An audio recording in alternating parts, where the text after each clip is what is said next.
فرم دست. چند مدل فرم دست توی بافت آفریقایی داریم؟ کجا باید از کدوم استفاده کنیم؟ امروز بهتون میگم.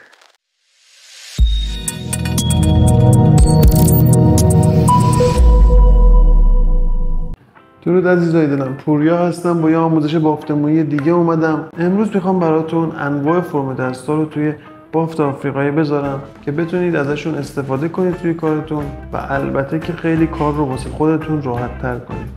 قبل از اینکه بریم توی آموزش، دمتون گرم که این ویدیو رو لایک میکنید، حتما سابسکرایب کنید، زنگوله رو بزنید که آموزش‌های جدید براتون بیاد و اگر از این آموزش لذت بردید اون رو با دیگران هم به اشتراک بذارید. اولین فرمی که توی ایران ممکنه خیلی ببینید و رو دست بیشتر بافتکارای ایرانی و روس هست، همین فرم آندرهند ساده است که قبلا راجبش خیلی صحبت کرد. به این صورت دسته سمت راست میاد بین دوتا انگشت اشاره و وسطی، دسته سمت چپ میاد بین دوتا انگشت اشاره و وسطی سمت چپ و این دستی که وسطه مدام روی انگشت اشاره و شست جابجا میشه، حالا یا تو دست چپ یا تو دست راسته. خب اینجا الان توی دست چپه. من بعد از اینکه بهش مو اضافه میکنم میبرم جلو، یه نیم دور چرخش میدم بهش و میدمش تو دست راست. حالا تو دست راست منه، یه نیم دور چرخش میدم به دست راست و جابجا میشه میره تو دست چپ.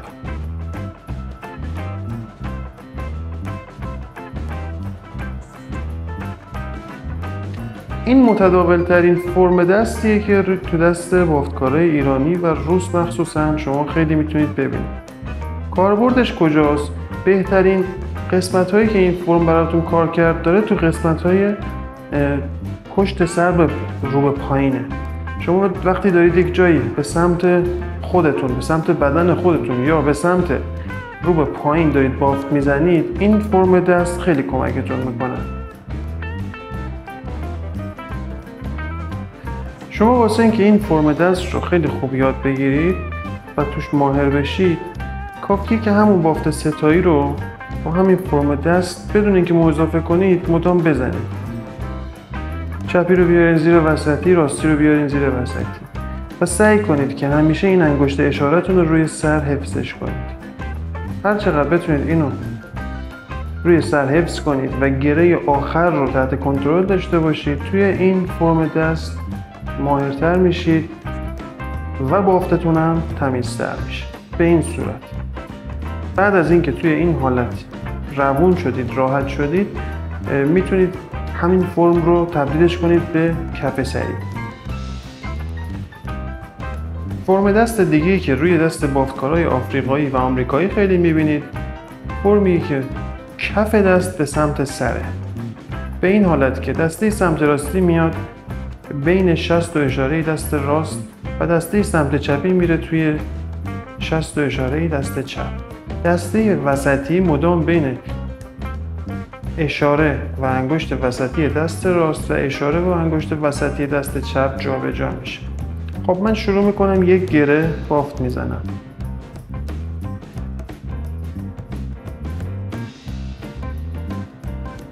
خب بعد از اینکه گره اولمو زدم وقتشه که مو اضافه کنم.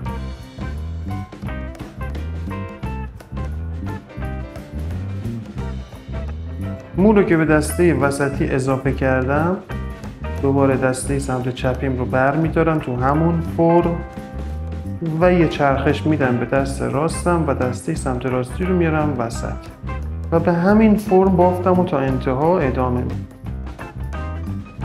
بهترین جا برای استفاده از این فرم دست این قسمت های جلوی سره، برای اینکه از مشتری نخواهیم مدام سرش رو به سمت ما بیاره عقب، و قسمت هایی که شما بافت معکوس میزنید.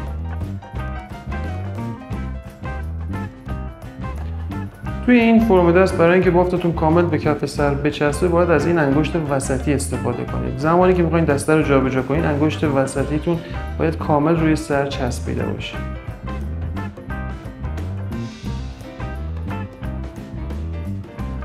برای تمرین این فرم دست هم قبل از اینکه اون رو به شکل کف سری اجرا کنید حتما به شکل آزاد اجراش کنید. اما میرسیم به فرم دست آخر. کاربرد این فرم دست توی بخشایی از بافته که یا فرممون خیلی مثلثی و گوشه داره یا جاهایی که میخوایم با موی اضافه بافتمون رو شروع کنیم. توی این فرم دست انگشت اشاره کار اصلی رو انجام میده و پایه بافت رو به این فرم ثابت نگه میداره و دسته ها به این صورت بین شست و بالای انگشت اشاره جابجا میشه. حالا وقتی میخوام بافتم رو ادامه بدم میام انگشت اشاره دست مقابلم رو پایه بافت قرار میدم و با یه نیم چرخش دسته سمت راستی رو میارم وسط. دوباره اجرا میکنم، انگشت اشاره سمت راست رو روی بافت قرار میدم، دست چپ میچرخه و دسته سمت چپی رو میارم وسط و میذارم بین شست و اشاره دست سمت راستم. حالا بهش مو اضافه میکنم، اشاره دست چپم رو پایه بافت میذارم، دست سمت راستم میچرخه و دسته سمت راستی میاد وسط.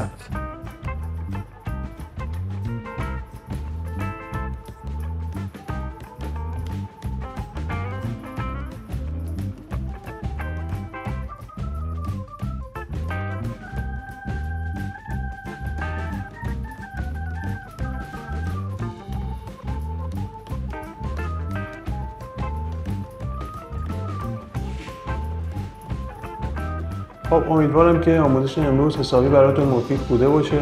حتما تو کارتون استفاده کنید، حتما تمرین کنید. کاری که من خودم میکنم اینه که این فرم دستا رو با هم دیگه ترکیب میکنم و هر کدوم سر جای خودش ازشون استفاده میکنم. شما هم حتما این کار رو بکنید، برای دیگران هم بفرستید این ویدیو رو که اونا هم این کار رو بکنن و تا من پدر این لنز رو در نیاوردم تا دو دیگر بدونم.